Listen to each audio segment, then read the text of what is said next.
स्वागत है आपका सीएनबीसी आवाज मोतीलाल ओसवाल स्टूडियोज में। मैं हूं मनीषा गुप्ता और आज बात करेंगे चांदी पर, जहां पर सिल्वर इंस्टीट्यूट की रिपोर्ट कल आई है, जिसके हिसाब से उन्होंने कहा है कि इन्वेस्टमेंट डिमांड यहां पर सबसे ज्यादा है। जहां तक ज्वेलरी की बात है, आर्टिकल्स है, इंडस्ट्रियल डिमांड है, वो चांदी में हल्की सी गिरती हुई जरूर नजर आई है, लेकिन इन्वेस्टमेंट डिमांड अब भी यहां पर काफी स्ट्रांग है। साथ ही बात करेंगे यहाँ पर दालों की, जहाँ पर यूएस इंडिया ट्रेड एग्रीमेंट के बीच में दालों को लेकर कुछ कंफ्यूजन बनता हुआ नजर आया है, लेकिन जो लेटेस्ट डॉक्यूमेंट ड्राफ्ट हमने देखा है उसके हिसाब से दाल किसानों को भारत में एक बड़ी राहत है। इसके ऊपर भी होगी चर्चा। हमारे साथ जुड़ रहे हैं आम्रपाली गुजरात के सीईओ चिराग ठक्कर। दाल पर चर्चा के लिए हमारे साथ आईपीजीए के चेयरमैन बिमल कोठारी हैं। साथ ही ट्रेडिंग आइडियाज के लिए हमारे साथ प्रो इंटेलीट्रेड सर्विसेज के दिनेश सोमानी हैं। लेकिन दालों पर सबसे पहले बात कर लेते हैं।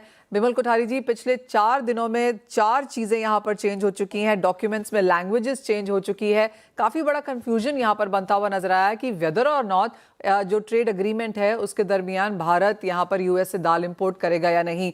अब जो लेटेस्ट है वो अच्छी खबर मानी जा रही है, दाल को डॉक्यूमेंट से गिरा दिया गया है। आप कैसे रीड करते हैं इसको? थैंक यू मनीषा जी, आपने मुझे शो पे आमंत्रित किया है। देखिए, ये आप बिल्कुल सही आपने फरमाया कि काफी कंफ्यूजन चल रहा है। तो जब तक हम फाइन प्रिंट नहीं देखेंगे, ये सिर्फ स्पेकुलेशन की बातें हैं। हालांकि जो अभी लेटेस्ट जो हमने जो अपडेट देखा है उसमें ऐसा लग रहा है कि दाल को कम्प्लीटली ओमिट कर दिया गया है। और इससे पहले जो कुछ दिन 3-4 दिन पहले 3 दिन पहले माननीय वाणिज्य मंत्री ने जो स्टेटमेंट दिया था उसमें उन्होंने बताया कि हमने दालों में जो खासकर 3 दालें काबुली चना, मूंग बीन्स और काबुली चना, मूंग बीन्स और एक दाल और थी, तो उन तीनों दालों को हमने बाहर कर दिया है। और बाकी जो 2 दालें वहां से जो मुख्यतः हम सोचते हैं आ सकती है, क्या लेंटिल्स है, येलो पीच है। हालांकि मैं बता दूं वहां पे लेंटिल्स का इतना कोई बड़ा उत्पादन नहीं होता है। जब जीरो ड्यूटी भी थी तो हम वहां से कुछ भी इंपोर्ट नहीं कर रहे थे। उसी तरह जब येलो पीस पे भी वहां पे जब जीरो ड्यूटी थी हमने बहुत ही छोटी मात्रा में हमने इंपोर्ट किया था। लेकिन येलो पीस में एक कैच है कि हमने अभी 30% ड्यूटी लगाई हुई है। और अगर येलो पीस पे वहां पे अगर कोई कारण 0% ड्यूटी हो जाती है तो हमारा ऐसा एक ऐसी आशंका है कि कहीं कनाडा से इंपोर्ट होके जो माल है वो यूएस पोर्ट्स के थ्रू हमारे पास इंडिया में नहीं आए। लेकिन जैसा कि माननीय वाणिज्य मंत्री ने ये फरमाया था कि जो भी एग्री प्रोडक्ट्स भी जो वो जो अलाउ करेंगे उनमें भी कुछ कोटा सिस्टम होगा। मैं आपको बताता हूँ, ऑस्ट्रेलिया के साथ हमने एफटीए किया है जिसमें हमने लेंटिल्स को अलाउ किया, मसूर को अलाउ किया है। उसमें 50% 1.5 लाख टन का कोटा है और जिसपे ड्यूटी पे 50% छूट दी गई है। तो मेरा ऐसा मानना है जब तक हम पूरा फाइन प्रिंट नहीं देखेंगे, जब तक रियल एग्रीमेंट क्या होता है, इस पे सिर्फ स्पेकुलेशन की बातें हैं। रोज एक नए स्टेटमेंट आ रहे हैं, इससे समझ में नहीं आ रहा क्या हो रहा है। लेकिन मेरा ऐसा मानना अभी तक जो स्थिति है, मुझे ऐसा नहीं लगता कि जो दालों पे जो खासकर जो कोई जो छूट देने की बात है उसमें मुझे कोई बड़ा ऐसा कोई स्टेप नहीं लगता कि हमारी तरफ से कोई बहुत बड़ी खुली छूट दी जाएगी।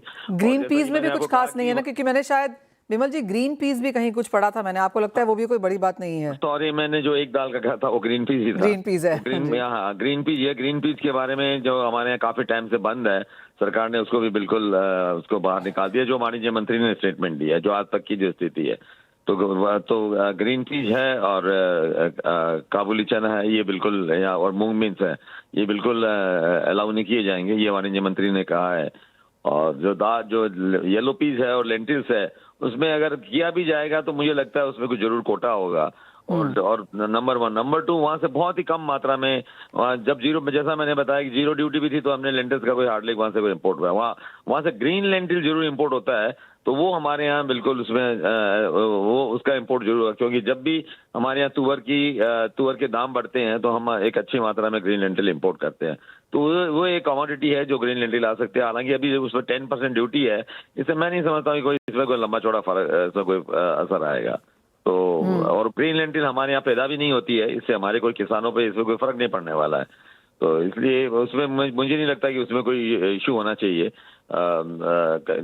सिर्फ हमें जो थोड़ा जो आशंका है कि येलो पीस अगर का जीरो ड्यूटी पे अलाउ किया जाए और उस पर अगर कोई कोटा वगैरह नहीं हो और उसको किसी भी तरीके से वो कनाडा से इंपोर्ट होके वहां से यूएस के पोर्ट के थ्रू जाए, यूएस ओरिजिन दिखा के, तो वो ऐसा है। लेकिन वो भी मेरा मानना है कि इतना वो आसान नहीं है, इतना वैसा होना नहीं चाहिए। तो मुझे नहीं लगता कि दालों के क्षेत्र में हमें कोई चिंता करने की जरूरत है। ऑल राइट, तो एज ऑफ नाउ जिस तरह की स्टेटमेंट्स हैं, कोई बहुत बड़ी चिंता की बात नहीं है। विमल जी, एक और चीज़ यहाँ पर, किस तरह का इंपोर्ट आप इंडियन मार्केट्स में नए फाइनेंशियल ईयर में आता हुआ देखेंगे? एज ऑफ नाउ जो है, कुछ चिंताएं भारत के मॉनसून को लेकर इस साल में ज़रूर हैं, लेकिन ओवरऑल किस तरह का इंपोर्ट, इंडियन मार्केट्स का हाल और प्राइसेस आपको क्या लगता है? एमएसपी के आसपास अब फाइनली यहाँ पर पहुंचे हैं, यहीं रहेंगे, कारोबार करेंगे? देखिए मनीषा जी, पिछले साल 24-25 में हमने 73 लाख टन इंपोर्ट किया था। इस साल मैं समझता हूँ 25-20 मैं समझता हूँ कि हमारा इंपोर्ट जो है लगभग 50 लाख टन के आसपास होगा। ऑलरेडी हम दिसंबर तक लगभग 40 लाख टन से कुछ ज़्यादा ही कर चुके हैं। तो लास्ट जो जनवरी फरवरी मार्च है, मैं समझता हूँ इसमें 8-10 लाख टन का इंपोर्ट होगा। अगले फाइनेंशियल ईयर में आपने सही फरमाया कि इंटरनेशनल जो मेट्रोलॉजिकल ब्यूरोज है, वहाँ से कुछ हमें वार्निंग सिग्नल्स मिल रहे हैं कि एल नीनो का इम्पैक्ट हमारे यहाँ हो सकता है, जो जून जुलाई में उसका कुछ इम्पैक्ट हो सकता है। हालांकि आईएमडी ने अभी तक ऐसा कोई प्रेडिक्शन नहीं किया है, तो हम आईएमडी के प्रेडिक्शन का इंतजार कर रहे हैं कि क्या होगा। और जहां तक दालों के प्राइसेज के सवाल है, तुअर और उड़द लगभग एमएसपी के आसपास आ गई है, तो वैसे कोई चिंता की जरूरत नहीं है। हमारे पास अच्छी मात्रा में मैं समझता हूँ कि उड़द की, तुअर की कोई वैसे कोई खास कमी नहीं है, क्योंकि सरकार के पास भी एक अच्छा स्टॉक है।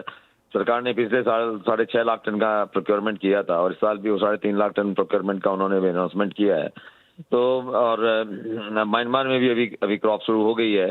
हालांकि इस साल कर्नाटक में थोड़ा हमारे यहाँ उत्पादन की कमी रही है, तो हमें देखना है, लेकिन उसकी जो भरपाई है, मैं समझता हूँ कि जो सरकार ने प्रोक्योरमेंट किया उससे पूरा किया जा सकता है। और चूंकि येलो लेंटिल्स भी हम इंपोर्ट कर रहे हैं, उसके जो दूसरी दालें भी इंपोर्ट हो रही है, तो मुझे नहीं लगता कि इनमें कोई खास इम्पैक्ट होगा। बाकी दालें अगर आप देखेंगे, मसूर एमएसपी से काफी नीचे बिक रही है, मसूर के भाव अभी 55 रुपए हैं, और जबकि एमएसपी 70 रुपए है। चना के भाव 53-53 रुपए है, जबकि जो एमएसपी है लगभग 59 रुपीज है। और जो उड़द है वो लगभग एमएसपी के पास है, मूंग भी एमएसपी से नीचे बिक रहे हैं। तो मुझे नहीं लगता है कि कोई प्राइस में कोई ऐसी खास बात है। प्राइस रादर मैं समझता हूँ कि जो थोड़े प्राइसेज अभी पिछले महीने कुछ वृद्धि हुई, एक अच्छी बात है कि प्राइस एमएसपी के पास है। तो किसानों को जो अभी हमारे यहाँ जो रबी क्रॉप है, उनको एक अच्छा उनके लिए एक अच्छी बात है, उनको अच्छा रेम्यूनरेशन मिलेगा। तो हालांकि सरकार ने 12.5 लाख टन चना एमएसपी पे खरीद करने की बात की है, तो मैं समझता हूँ ये भी एक अच्छा स्टेप है, ताकि चने के प्राइस को सपोर्ट मिलेगा, किसानों को सपोर्ट मिलेगा। तो सरकार की पहल यहाँ पर काफी हद तक है ऑफ कोर्स, लेकिन जो ट्रेड एग्रीमेंट है उसका कोई बहुत ज्यादा असर प्राइसेस में देखने को नहीं मिलेगा। और जहां तक भावों की बात है, स्टेबल रहने की उम्मीद आने वाले समय में। विमल कोठारी जी, बहुत शुक्रिया साथ जुड़ने के लिए और वो पूरे दालों सेक्टर पे एक फोकस भी करने के लिए। वेल, अब आगे बढ़ते हैं और बात अब यहाँ पर सोने चांदी की कर लेते हैं, जहां पर एक सपोर्ट हमने दोनों ही कमोडिटीज में आता हुआ देखा है। दिनेश सोमानी जी, जो कल यूएस का डेटा आया है, रिटेल सेल्स का हल्का सा सॉफ्ट आया है, और बाजार को लगता है कि अगर यूएस के डेटा वीक आए तो एक रेट कट वाला जो कॉन्वर्सेशन है वो वापस यहाँ पर शुरू हो जाता है। थोड़ी सी स्टेबिलिटी प्राइसेस में जरूर देखने को मिली है पिछले 5-6 ट्रेडिंग सेशंस में। करंट लेवल्स पे क्या करने की राय है? जी बिल्कुल, जैसे आपने कहा कि रिटेल सेल काफी ज्यादा सॉफ्ट आया है, जिससे ये आशंका जताई जा रही है कि 2026 में 2 के बदले शायद 3 रेट कट होने की संभावना है, और उसी ने प्राइसेस को एक प्रीमियम ऐड किया है। साथ ही साथ में अगर हमारा ईटीएफ का डेटा, इंडियन मार्केट का अगर हम देखते हैं, तो जो दिसंबर 2025 में गोल्ड और सिल्वर ईटीएफ में निवेश था वो करीब 13 से 15 हजार करोड़ का था, जो जनवरी 2026 में 33,000 करोड़, मतलब ऑलमोस्ट मोर देन डबल हुआ है। तो जैसे आपने कहा कि इन्वेस्टमेंट डिमांड ये प्राइसेस को सपोर्ट दे रही है, प्राइसेस को प्रीमियम ऐड कर रही है और पुश कर रही है। बट मुझे लगता है कुछ हद तक के प्राइसेस अब स्टेबलाइज हो जाएंगे। जो एक वोलेटिलिटी का दौर था वो खत्म होता हुआ नजर आता है। आई थिंक 2,61,500 के आसपास सिल्वर, यहाँ पर प्रेशर दोबारा बनेगा। 2,65,000 की स्टॉप लॉस से शॉर्ट सेल करना चाहिए। 2,51,000 52,000 के लेवल हमें दोबारा देख सकते हैं। वहीं अगर गोल्ड की मैं बात करूं तो मुझे लगता है कि 5080 5090 ये सप्लाई जोन है इंडियन मार्केट में। 1,58,600 ये एक रेजिस्टेंस एरिया है, सप्लाई जोन है। यहाँ पर प्रेशर दोबारा बन सकता है। 1,59,600 का स्टॉप लॉस मेंटेन करके 1,56,500 के लेवल से दिखा सकता है। मेटल्स कैसे देखते हैं आप? क्योंकि कुछ बहुत मुनाफा वसूली यहाँ पर भी देखने को मिली है, स्पेशली अगर कॉपर की बात की जाए। यहाँ पर एक गिरावट है, 14,500 का ऑल टाइम बनाने के बाद $13,000 प्रति टन के आसपास के प्राइसेस। अब बिल्कुल कॉपर की वोलेटिलिटी एकदम थम सी गई है, रुक सी गई है। नीचे में 1230 और ऊपर में 1260, यह दायरा पिछले 8 से 10 दिन से मेंटेन कर रहा है। हालांकि जिंक में पॉजिटिव मोमेंटम हमें बिल्कुल देखने मिला है, और मुझे लगता है अन्य बेस मेटल्स के मुकाबले जिंक एक आउट परफॉर्मेंस जरूर दिखा सकता है। 326 रुपया 70 पैसे के आसपास जो है जिंक खरीदारी करने का एक अवसर मिल सकता है। 333 रुपए के लक्ष्य के लिए और 323 रुपए का स्टॉप लॉस मेंटेन करना चाहिए। कॉपर मुझे रेंज बाउंड और सीमित दायरे में ट्रेड करता हुआ नजर आता है और जिंक मुझे आउट परफॉर्म करता हुआ दिखता है। ऑल राइट, तो कुछ तेजी यहाँ पर जिंक में देखने को मिल सकती है और परफॉर्मेंस भी वहां से आ सकती है, लेकिन एक बिकवाली की राय यहाँ पर सोने और चांदी में। हमारे साथ आम्रपाली गुजरात के सीईओ चिराग ठक्कर भी हैं। चिराग, कुछ मुनाफा वसूली की एक्सपेक्टेशन यहाँ पर दिनेश जी जता रहे हैं, आपको भी लगता है कुछ स्टेबिलिटी, कुछ गिरावट और देखने को मिल सकती है? नमस्कार मनीषा जी। तो लास्ट 4-5 दिनों से हमने देखा कि एकदम स्टेबल हो गए prices. We don't come in the morning hours and see upper circuit or the lower circuit, so it is a very positive news। Market यहाँ पे स्टेबल हो रहा है, कंसोलिडेट हो रहा है। बट एक चीज अगर आप यहाँ पे अगर देखेंगे मनीषा जी, तो नीचे के भाव पे तुरंत बाइंग आ रहा है, ऊपर के भाव पे तुरंत सेलिंग आ रहा है। So this is a clear news that it is getting consolidated at this prices, जो एक अच्छा स्टेबल प्राइस है। ऐसा भी नहीं हुआ है कि वी आर बैक टू $60 या $50। वी आर, जहां तक चांदी की बात करें, we are maintaining a level of $77 to $82, which is a very nice level after touching a high of $120। और अगर हम सोने की बात करें तो सोना आज आज की तारीख में भी ऐसा लग रहा है कि थोड़ा सा यहाँ पे 4800 4900 पे बेस बना रहा है, और ये बेस बना के हम बहुत शॉर्ट टाइम में शायद सोना 5200 तक तुरंत देख पाएंगे, ऐसा मेरा मानना है। वाइल कल हम सब यहाँ पर सेलिब्रेट कर रहे थे चिराग की किस तरह से इक्विटी को पीछे छोड़कर गोल्ड सिल्वर ईटीएफ्स में हमने एक out performance in sense of buying आते हुए देखी है। जनवरी के हिसाब में रिकॉर्ड नंबर्स देखने को मिले हैं, लेकिन काफ़ी सारे ऐसे क्वेश्चंस भी थे जो हम अपनी ट्विटर फीड पे पढ़ रहे थे कि चांदी अगर 9,000 करोड़ यहाँ पर लिया गया है, क्या इनफ चांदी है इंडियन मार्केट्स में उसे बैक करने के लिए? कितना फिजिकल में यहाँ पर खरीदारी हुई है, क्योंकि इन्वेस्टमेंट डिमांड यहाँ पर चांदी की काफ़ी स्ट्रांग है। कैसे देखते हैं आप सारे के ये सारे नंबर्स स्टैक होता हुआ? तो अगर बात करें, ईटीएफ जो प्रोडक्ट है वो सेबी रेगुलेटेड प्रोडक्ट है, and it is very much backed by a physical gold and silver which is there. और जहां तक बात आए, इतना सोना चांदी अगर बैक्ड है तो हिंदुस्तान में है, बिल्कुल इतना सोना चांदी बिल्कुल हिंदुस्तान में है। और लास्ट 10-15 दिन से एक सप्लाई चेन बिल्कुल क्रंच था। अगर आप देखें, चाइना काफी प्रीमियम पे फिजिकल सिल्वर और गोल्ड दोनों बाय कर रहा था, जो एक हफ्ते से हमने वो थोड़ा सा नीचे आते हुए भी देखा है। अभी चाइना हॉलीडे पे है, तो इतना कोई बड़ा कोई एक्टिव मार्केट है नहीं जो प्रीमियम मार्केट्स में या फिजिकल सप्लाई चेन में कोई ज्यादा वहां पे क्रक्स आए या नमी आए, ऐसा बिल्कुल दिखता नहीं है। सप्लाई चेन थोड़ा सा आज की तारीख में भी प्रीमियम्स में चल रहा है। अगर आज फिजिकल मार्केट में अगर ग्लोबल मार्केट से अगर इंपोर्ट करना है, तो इंपोर्टर को तकरीबन $1.5 से $2.25 का प्रीमियम आज भी देना पड़ रहा है। और एट द अगर सामने अगर हम देखते हैं तो हमारे लोकल प्राइसेस भी वही प्रीमियम लेवल्स पे चल रहे हैं। तो I think we are getting in a normal situation, जहां पे अब ये न्यू नॉर्मल होगा, जहां पे प्रीमियम्स ज्यादातर नीचे फिजिकल मार्केट्स के आएंगे नहीं, और ज्यादातर वो यही लेवल मेंटेन्स करके चलेंगे। चिराग, सिल्वर इंस्टीट्यूट की जो रिपोर्ट आई है उसके हिसाब से ज्वेलरी, आर्टिकल्स, इंडस्ट्रियल डिमांड में एक गिरावट देखने को मिल सकती है जिस तरह के चांदी के प्राइसेस रहे हैं, लेकिन उनको लगता है कि इन्वेस्टमेंट डिमांड में 20% का इजाफा इस साल में भी बरकरार रहेगा। मैं पहले से ही बताते हुए आ रहा हूं कि फिजिकल मार्केट और इन्वेस्टमेंट मार्केट दोनों बहुत अच्छे से साथ हैंड टू हैंड चल रहे हैं मनीषा जी। और अगर आप देखें तो ये जो इन्वेस्टर्स हैं, ये प्रॉफिट टेकिंग के लिए नहीं है, ये लॉन्ग टर्म इन्वेस्टर्स हैं। This are long term only investors who have jumped in. और ऐसा नहीं दिखता कि यहाँ से अगर मान लो चांदी अगर हम वापस 3 लाख का भी स्तर देखते हैं, तो ये इन्वेस्टर्स ऐसे हैं जो यहाँ पे वहां पे भी अगर ये मुनाफा वसूली करने के लिए नहीं टारगेट कर रहे हैं।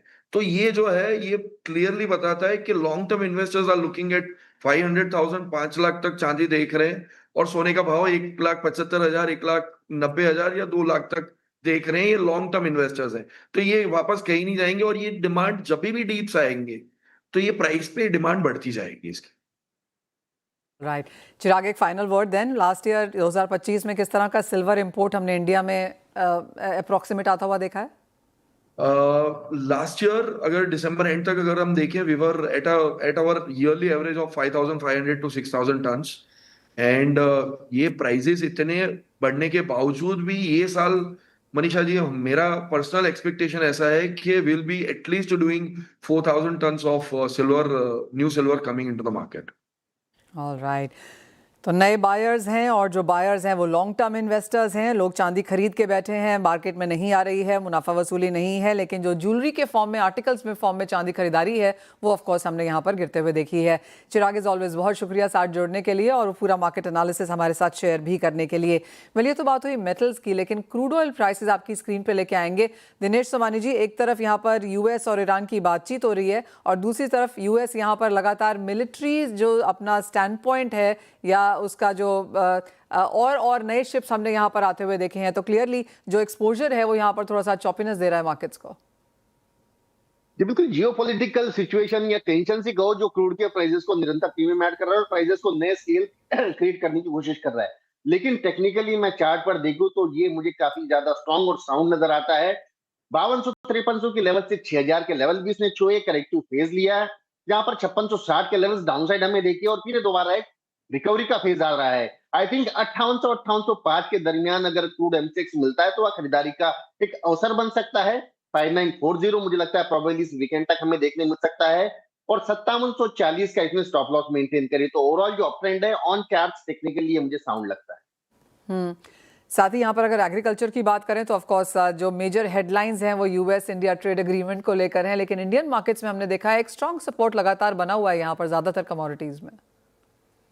जी बिल्कुल, सारे फैक्टर्स को अगर देखते हो तो एग्री मार्केट काफी ज्यादा स्टेबल है और पॉजिटिव बायस के हिसाब से ट्रेड कर रहा है। आई थिंक ओवरऑल जीरा भी मुझे लगता है कि इतनी फसल, इतनी आवक, कम एक्सपोर्ट, डोमेस्टिक ग्राहक की ठंडी के बावजूद 23,200 का लेवल ये मेंटेन करके चल रहा है। आई थिंक यहाँ से 400 से 500 रुपया और घट सकता है। 22,800, 22,600 इस दायरे में मुझे लगता है पोजिशनल बाय बन सकता है जीरे में मार्च contract.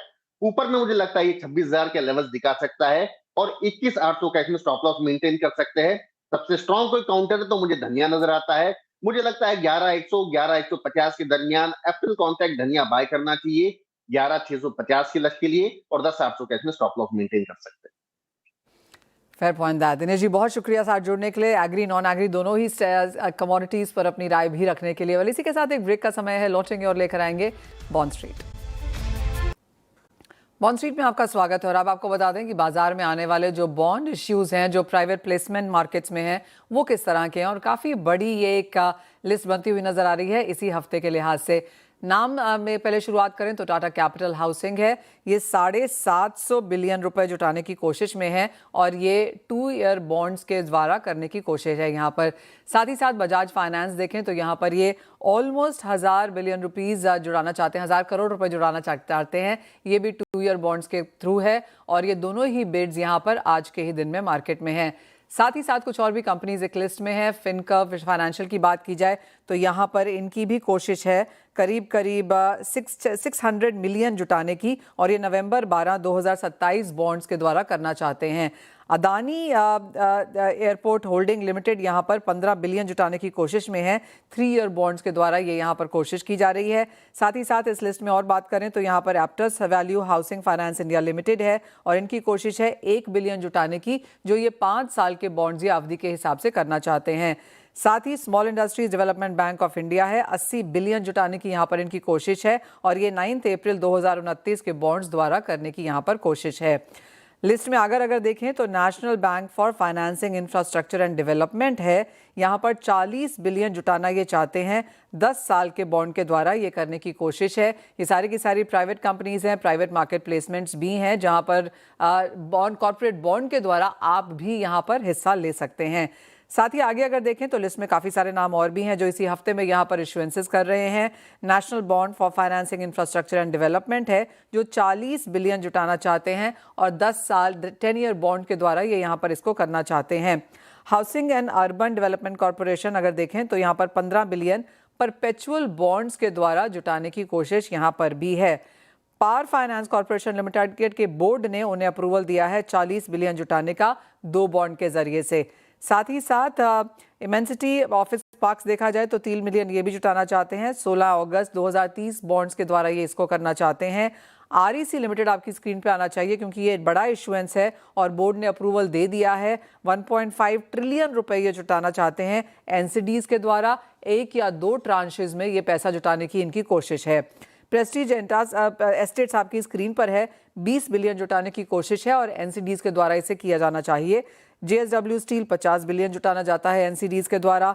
Torrent power board 30 billion जुटाना चाहता है, ये भी एनसीडीज के द्वारा ही है। और साथ ही साथ एक्सिस बैंक के बोर्ड ने अप्रूवल दिया है 350 बिलियन जुटाने के लिए डेट के द्वारा।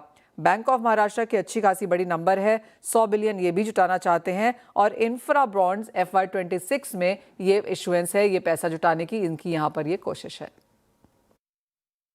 CNBC Awaaz and India Bonds presents Bond Street.